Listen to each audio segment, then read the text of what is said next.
Shadow of Mordor is probably one of the most iconic games for me growing up. If you played it, I'm sure you feel somewhat similar to what I'm saying in this statement. Whether I was sneaking around or taking out captains, or utilizing my own captains to completely decimate a war chief and control that position for myself with my own Uruk army. Shadow of Mordor introduced the Nemesis system, which completely changed gaming for better or for worse, whether you see it or you don't see it now. I mean, I've tried for years to find games that feel somewhat similar to Shadow of Mordor and Shadow of War, but unfortunately there isn't much like it. So what did I decide to do? I purchased a copy of Shadow of Mordor and Shadow of War, and I decided I wanted to go for the Platinum Trophy in both of these games. So I decided to revisit one of the most iconic games for me and see how it was going for the Platinum. My name is Mitch and welcome to GamerRN. If you enjoyed the video, feel free to hit the like button, comment down below if there's something you enjoyed within this game or a different game back in the day. Lastly, if you did enjoy, feel free to subscribe and stick around for more Platinum journeys. Now let's get into the video. Wait.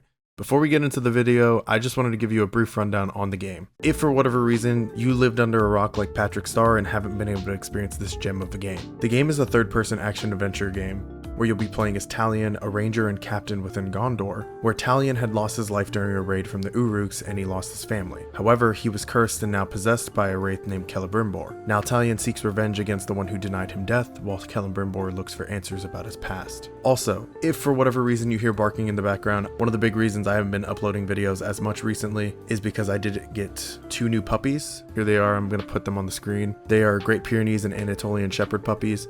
A boy and a girl. The boy right here is going to be Odin and the girl right here is going to be Freya. The one that you can hear in the background, if unfortunately during the recording of this video you hear her in the background, is Freya. She does not like to be in the kennel, but unfortunately I can't trust them being out while I'm in my office recording, and unfortunately I can't tell them to be quiet. So if you hear it, I do apologize. But anyways, let's get into the video. To start off the Platinum journey, I decided to look up a guide, since even though I've probably played hundreds of hours within this game, I've never once truly completed it. I would always just get lost in trying to get the most powerful Uruks in my possession and just treating it like a Lord of the Rings type GTA style game. But following the guide on Power Picks, it told me the game should take me roughly 26 to 30 hours to complete all 52 trophies and collect the Platinum. So with that knowledge and the guide giving me the best recommendations, I decided to jump into the story and get started with the Platinum journey. Starting off the story, you will be introduced to Talion, and you will learn about his downfall and the murder of his family. After a while, you will meet a wraith who is now attached to you and you realize that you have been denied from death, and now you must live and suffer within the mortal realm. But this comes with the lasting hate and need for revenge for Talion, so he sets off with the goal to take down the Dark Lord, and the one who cursed him. For this game, I will be playing through the main story first, like I said, since a good portion of the trophies can be earned from just simple completion of it. So after meeting the Wraith, we discovered that we needed information and intel if we wanted to fight the Dark Lord and his army of Uruks, and after forcing my first Uruk to stand with me and learning the brand skill, I got the trophy You Will Obey. With the first trophy, we are now locked into this game until we get the Platinum. While continuing the story, you will end up discovering artifacts from the Wraith's past, and he will slowly remember things about himself. But after the first artifact, I was awarded with the trophy The Bright Master.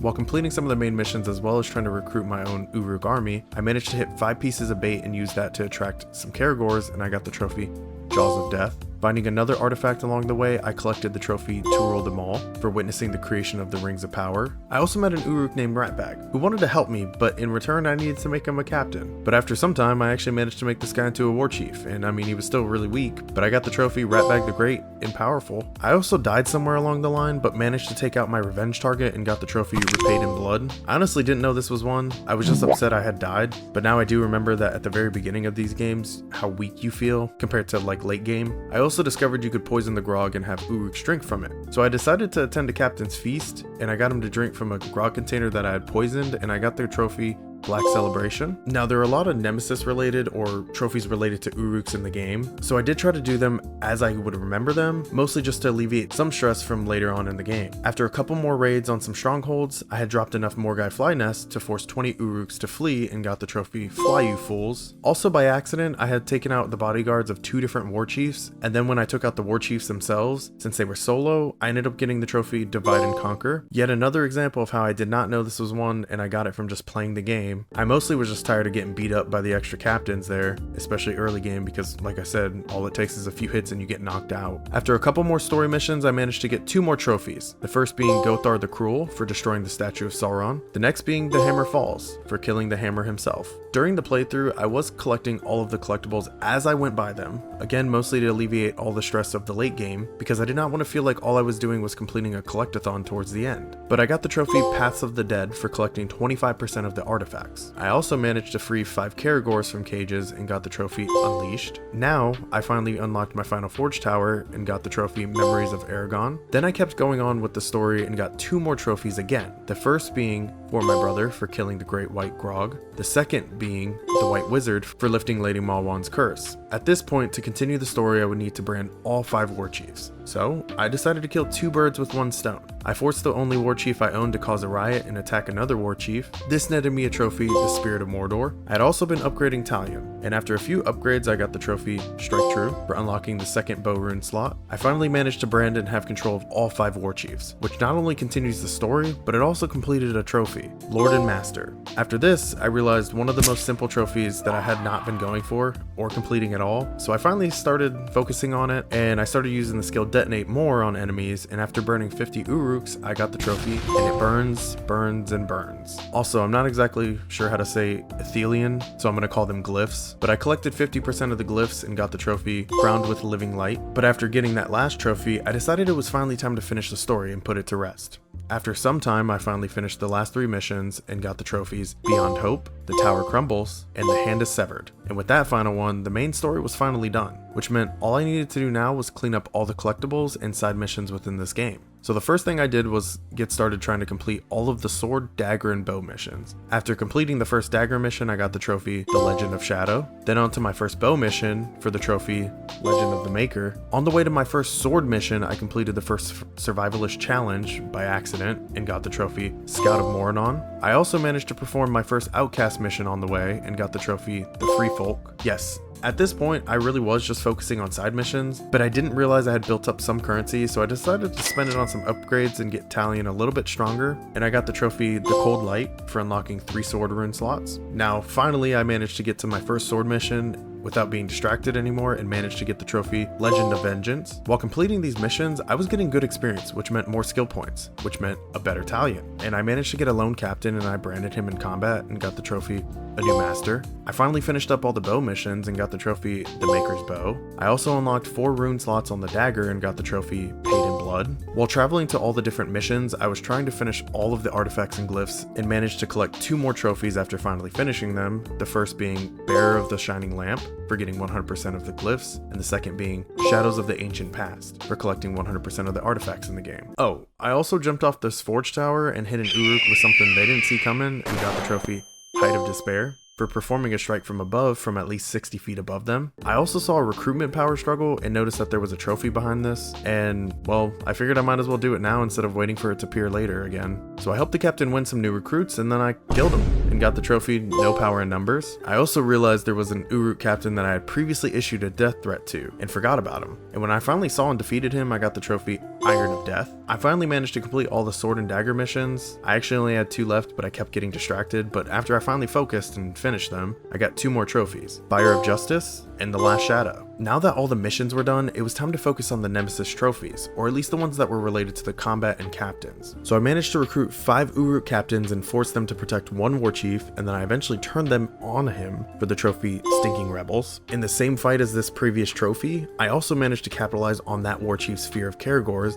and got the trophy A Grog's Heel. I also let one of the random Uruks kill me after this fight was done, and he ended up becoming a captain, and my plan was to make him a war chief and then kill him off then, but he actually died shortly after. So I found a different captain that had previously killed me, and I made him a war chief, and then well, I branded him and then kind of exploded his head. But I got the trophy Rise and Fall. I also went back to the zone where I controlled all the war chiefs and I exploded all 5 of their heads, as well as the bodyguards so no one would take their place, and got the trophy Power Vacuum for taking out all 5 war chiefs before anyone could replace them. Now, 2 of those war chiefs were level 19, and I was hoping I would get lucky and get a level 25 rune, but unfortunately, no luck. So I had to find a war chief that I could max level, as well as capitalize on all of the effects to max level the rune that I would get from him. After letting a war chief kill me 13 times, because I unfortunately got lucky, and the only war chief out of the lot that ended up having a fear was a level 7 war chief, I finally managed to let his bodyguards take him out, and I got a level 26 rune and got the trophy A Mighty Doom. I was coming up on an end of the journey, and now there was only 6 trophies left until I would have the platinum. First thing I did though was throw a berserker into a bonfire and executed him for the trophy, Burning Vengeance. I also started working on the survivalist challenges, and I truly wish I would have done these earlier in the game, or at least focused on them somewhat while I was playing. Cause man, these took me forever, or at least they felt like they did. I think I spent close to 2 hours running around and looking for everything, but I finally managed to get the trophy for this one, Ranger of Athelion. I was also working on the hunting challenges as well, and after some time I managed to complete all of them, and with that came 2 different trophies. The first being Thrill of the Hunt for completing 4 different of the hunting challenges, the second being Master of the Wilds for completing all 10 of them. The next trophy I needed, I had to finally look up a guide, because I couldn't do it on my own because I couldn't figure out the best route to take. But after some time, I managed to rescue 30 slaves within the time limit of 180 seconds and got the trophy, the White Rider. The last trophy I needed was for completing all the Outcast rescue missions. And I'm not going to bore you with the details, but this one was just annoying and time consuming. But I was super happy to finally finish all 24 of the missions, and with that I got the trophy Liberator. And with that last one, we are finally done and the platinum finally popped. Master of Mordor. How was the platinum? Did I have as much fun as I remember? Would I recommend going for this platinum? The answer to all those is yes. Absolutely yes. The game itself is still just as much fun as I remember, and you still have so much freedom to do whatever you want, and it doesn't force you to play a certain way. The best part about going for the platinum though, is it keeps you focused and keeps you focused on certain objectives first, because you're trying to complete it. Because this game is one of those that it's so easy to get lost in. The platinum itself though isn't horrible. The grindy parts of it aren't even that bad. The worst one for me though was probably the Outcast mission, and that was just because I left 18 of those till the very end to perform. A majority of the side content or missions, if you do them as you play the game or just are doing other things, it really isn't that bad. I could complain about the survival and hunting challenges, but again, if I would have just done those while I was playing the game normally, it would have been perfectly fine. But anyways, there's my platinum review of Shadow of Mordor. Thanks for watching, and I hope you enjoyed the video. If you did enjoy, feel free to hit the like button, comment a game down below, or games that you want to see me platinum or 100%. Lastly, feel free to subscribe and stick around. I'll see you in the next one.